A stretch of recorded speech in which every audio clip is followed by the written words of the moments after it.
Alright, so let's talk about what went down last Saturday. Paddy Pimblet TKO'd Michael Chandler, and I'll be real with you guys, I did not expect that. In my last video, I said the only way Chandler loses is if he beats himself. That's how it's gone in most of his fights, and heading into this one, I figured it would be the same story. But nah, Paddy flipped the script.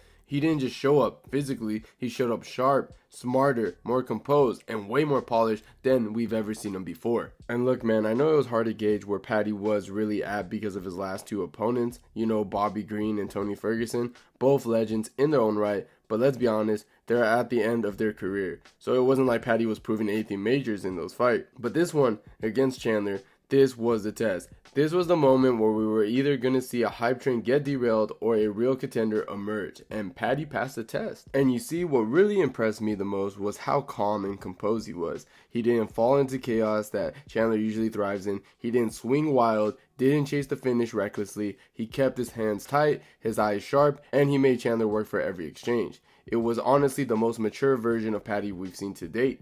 Now, let's talk about those leg kicks because that was a huge part of the story. Paddy came in with a smart strategy and executed it perfectly. Early on, he started attacking Chandler's lead leg, and you could tell it was throwing Chandler off, just a little. Mike is an explosive, springy guy. He relies on that bounce to blitz in with that big shot or set up a takedown. But when your legs are getting chewed up, that explosiveness disappears. Paddy knew that. He wasn't just throwing kicks to score points, he was using them to slow Chandler down, take away his biggest weapon, his movement. You can actually see the shift in Chandler's rhythm after a couple of those leg kicks landed flush. He started resetting more often, hesitating just a bit on his entries, and that's when Paddy started letting his hands go. The leg kicks created that little moment of hesitation, and Paddy capitalized with sharp counters. That's high fight IQ right there. That's a guy who's not just fighting with emotions, he's making reads in real time.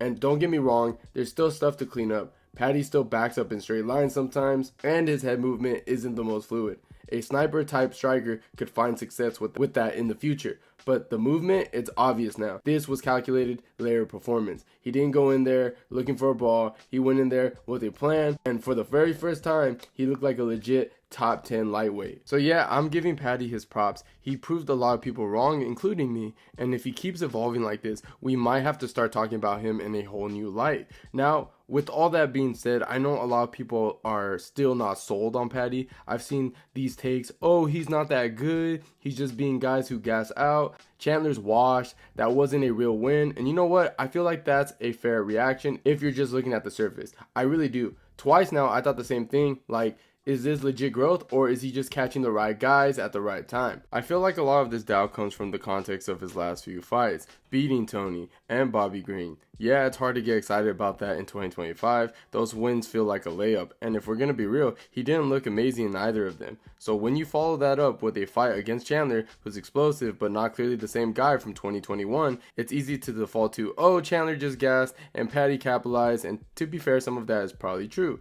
But here's the thing, just because someone has the advantage in a fight doesn't mean they automatically win. Paddy still had to execute it. He still had to weather the storm, make adjustments, and close the show. That's not something he was doing consistently in the past. Like, if this was 2022 Paddy, he probably would have lost this fight. He probably would have panicked, started swinging like wildly, get caught, or gas himself out trying to brawl. But this time, he was calculated. He was patient. He fought like someone who's been leveling up, not just coasting off hype. And again, I feel skepticism. I get why some people are saying that he's not ready for guys like Arman Tsarukyan or Charles Oliveira. Those dudes are completely different fighters. They're complete fighters. They don't fade after one round, they don't make mistakes, and they won't give Paddy the same openings that Chandler did. But to say Paddy hasn't improved at all, that's just lazy. That's ignoring what we actually saw. He was mixing up the striking, working the legs early, reading Chandler's entries, and landing clean counters. That's a sign of growth. It might not be enough to crack the top 5 just yet, but it's enough to start taking him serious. The guy is just not a personality anymore. He's building himself into a real threat. So yeah, I understand the backlash. I feel where it's coming from, but I also feel like we gotta give credit where it's due.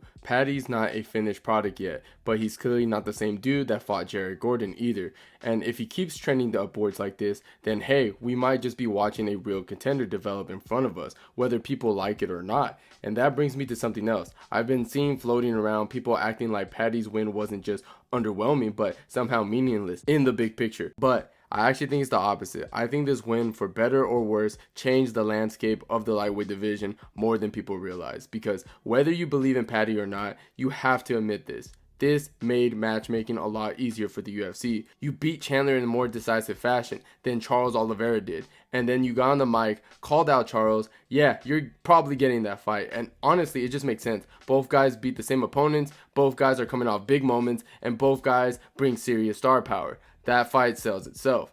Now, I feel like this fight with Chandler actually pushed Paddy into the next tier. Not necessarily in terms of skill, but in relevance. And I think the UFC sees it in the same way. I wouldn't be shocked at all if we get Charles Oliveira versus Paddy Pimblet next. It's the fight that makes sense on paper. It makes sense for business, and frankly, it answers a lot of questions. Can Paddy handle someone like Charles Oliveira? Someone who doesn't gas out, doesn't panic, and actually thrives in chaos. And on the flip side, can Charles deal with a younger, hungrier guy who's clearly finding his rhythm and isn't afraid to go for the finish? Now, some folks are going to say Charles deserves another title shot, but let's be honest, if that's the case, then Paddy deserves it too. You can't praise Charles for beating Chandler, then downplay Paddy, doing it in a dominant fashion. That double standards is where I feel like people are losing the plot a little. So yeah, I get the criticism, I get the skepticism, but from where I'm standing, Paddy didn't just get a win, he created a whole new storyline. And I think that's what the UFC really cares about. Not just the performance, but the momentum it brings. And right now, Paddy's got plenty of it. And look, man, if I had to put money on it, I'd say this is the fight they're going to make next. It just checks all the boxes. So let's get into it. This matchup makes a lot of sense for both guys right now. Charles is still a big name and a former champ and someone that the fans respect. And Paddy, he's coming off the biggest win of his career. He's got momentum, the UFC's behind him, and they're clearly building something. This isn't that perfect middle ground. It's dangerous enough to be legit, but winnable enough to keep the hype train rolling. And let's not act like the UFC is being strategic. They want Paddy to succeed. I'm not saying Charles is a soft matchup at all. Far from it. Right now, Charles versus Paddy feels like the right fight. It's exciting. It sells. It's going to show us if Paddy really is on the next level or if Chandler was the perfect storm. Now let's break it down. Let's start with Charles. He's chaos. The guy who walks forward with no regard for danger. Throws tight combinations. And if you hurt him, he somehow finds a way to come back even more dangerous. His jiu-jitsu is arguably the best in the division, and once the fight hits the mat, he's always threatening, whether he's on top or on his back. We've seen it a million times. He doesn't need positions. He just needs one mistake. But Charles has a flaw too. He's hittable, very hittable, and he's gotten rocked in almost every big fight. Against Gaethje, Poirier, Chandler, even Islam, Arman. He's getting tagged early and often. He's shown that he can recover, but there's always a window to put him away if you stay composed and don't rush the finish. That's where Paddy comes in. Now, before this Chandler win, I wouldn't say Paddy isn't patient enough to capitalize on that kind of moment. He'll either gas himself out trying to swarm Charles or make one small mistake and get caught in a scramble. But after watching how he handled Chandler, that version of Paddy might actually be able to make this fight competitive everywhere, including the ground. Because here's the thing, Paddy has a legit jiu-jitsu. People forget that. He's a black belt, he's tricky in transitions, and he's really confident off his back. No, he's not Charles Oliveira, but that doesn't mean he's some easy target on the mat either. He can survive, reverse, scrambled, and even threaten if the opportunity is there. If this goes to the ground, it's not just Charles dominates by default. And honestly, Charles is human too. As good as he is, he makes mistakes when fights get messy. He's been submitted before. He's been dropped and finished. He's not invincible. If Paddy stays calm like he did against Chandler, he can avoid those early traps and start pushing the pace. One thing that I really did like from Paddy last time was his composure. He didn't gas himself out trying to brawl. He picked his moments, and when Chandler started to fade, that's when he dialed it up. That kind of patience is exactly what you need against Charles, because Charles wants chaos. He wants you to panic and overextend. But if Paddy doesn't give him that, if he stays poised and turns the fight into his kind of pace, that's when we have a real fight. And physically, Paddy is a big lightweight.